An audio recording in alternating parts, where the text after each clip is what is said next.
Hello everyone, welcome to our YouTube channel. This is Frank in Action. If you are not yet subscribed, make sure to click the subscribe button and also the ring bell button so you will be notified in our next video. So in this video guys, we will be talking about the good characteristic or traits of a very good ESL teacher. Alright, so this would be an interesting topic, so make sure to stay in this video.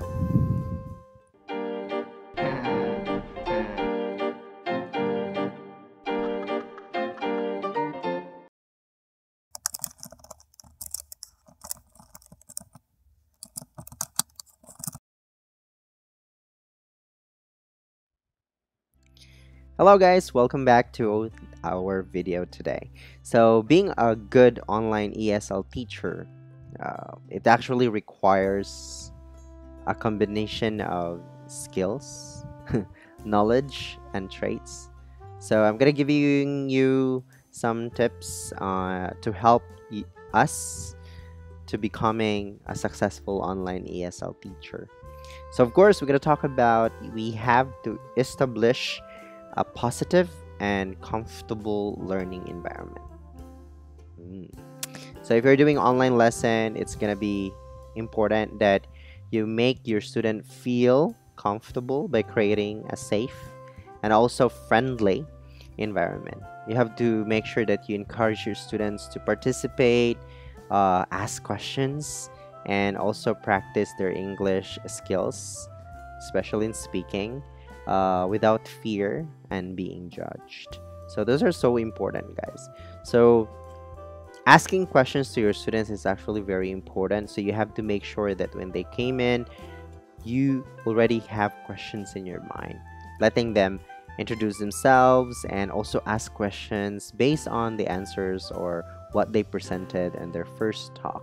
It will make your student feel that they were heard. You listen to them, and asking questions not on the list, or of course you're gonna have some list so that you will not be run out with questions, but it's gonna be very beneficial if you know how to listen and ask questions based on what they have talked about. All right, the second one that I would suggest is you have to make sure that you know your students. Okay, knowing your students doesn't need to be like you already have their background check and everything. Sometimes just knowing the nationalities and where they live in that specific country, and do some research on where they live and what are the common average characteristics or traits of that prefecture or that city, it will allow you to put the bridge between you and your student already. So also, knowing or by just listening to your student, you will be able to understand what level of English skill they have, their speaking skills, their vocabulary, those kind of things, and their foghorns, like this kind of things. Those can help you assess already your students. How are you gonna help them? So understanding the needs and also the abilities of our students is very important. And this one can tailor your lessons to their individual needs. So this can help you understand your students, and this can help you tailor what kind of approach, what kind of questioning, what kind of level of vocabulary you will be using during your lesson. Try also to learn their interests, the goal, why they're learning the language, and of course challenges, so that you can create lessons that are engaging, that is relevant for them. Like for example, if the student is taking your lesson simply because that student wanted to apply for an American company, so you're gonna be focusing on how he or she will be able to prepare for that interview. So you can create some assessment or activities that will allow you both to do a role play and you pretending as the interviewer, and they answer it, and you can assess it after before the lesson ends. I think you have to use a variety of teaching techniques and tools. That's very important. Knowing some applications that will allow your student to use, that would be so beneficial.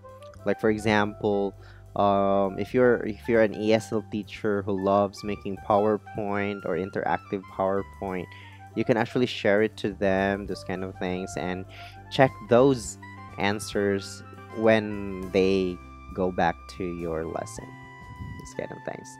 And using different teaching techniques are very important to keep your students engaged and motivated. Utilizing online tools and resources, like for example videos, audios, clips, interactive games, virtual whiteboards, like for example the one that I shared to you, the whiteboard with a not I but Y.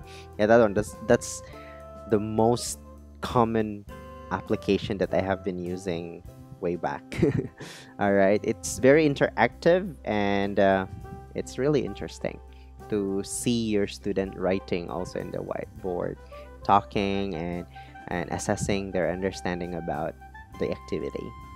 All right, now the next one is to plan and also organize your lesson. Well, of course, it depends again for the platform that you will be using. There are some platforms or a company that allows you to use sudden type of lessons, and it will just pop up in your screen.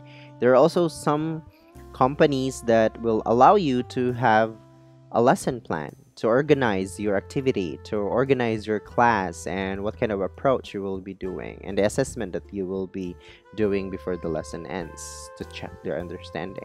So it is important that you really have to plan and organize things. Like for example, even if you have to do sudden lessons, sudden, like maybe not booked, so you don't know what kind of help they want from you as a teacher.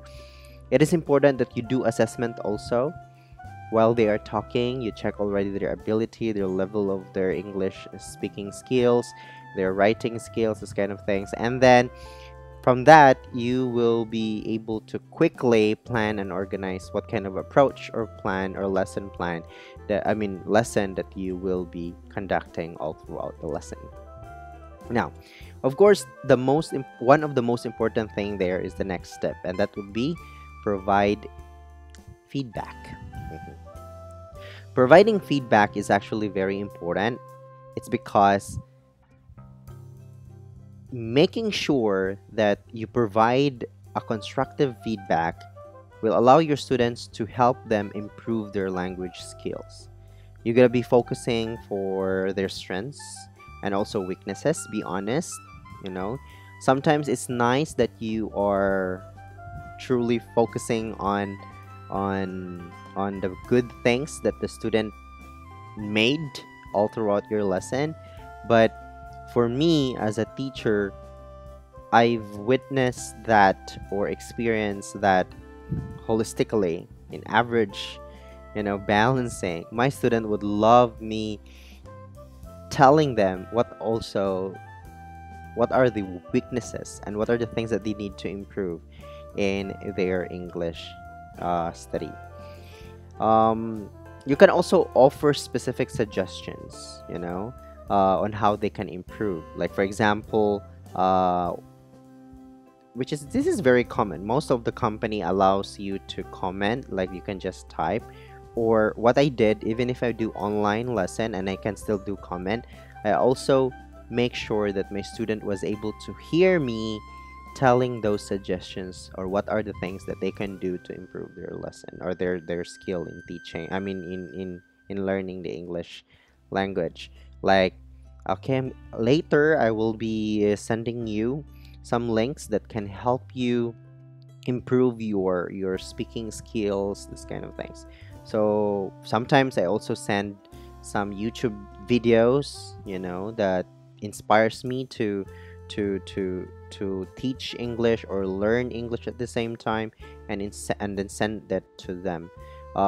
Making sure that if you have free time, you make a list of links, what kind of approach or what kind of topic or subjects you will be um, teaching, like we're going to talk about adjectives, and you saw this video, you can actually use those as supplementary tools for you to suggest, to recommend to them, and learn while you were not there. And of course, they're gonna come back to you, and perhaps they're gonna be asking you questions. It's very important also that you watch those videos and try to remember those videos.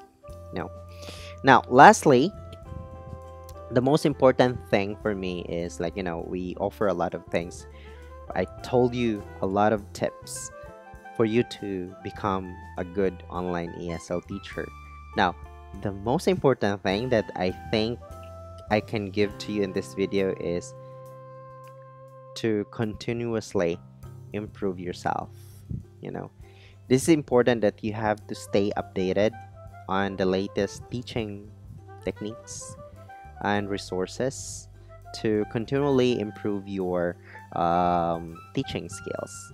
You can actually just attend professional development courses online too, read educational blogs online so that you don't have to buy books, and participate in online forums to keep learning and growing as a teacher. So I think those are the things that I can add for now to becoming an online ESL teacher, and I hope this helps you guys. Being a successful online ESL teacher who helps students to achieve their language learning goals is such a big gift that we can give to an individual in our life. And that's something that, as a teacher, allows me or fuels me to continue teaching even though I'm still doing other things. Teaching is such a wonderful gift that I can earn, at the same time giving hopes and motivates our students to continue getting their goal in the learning of the language. So I hope you could be able to get value to this video, and you can see the thing that I want to let you see in this video. Again, this is Teacher Frank. Welcome, and see you in my next video. Bye bye.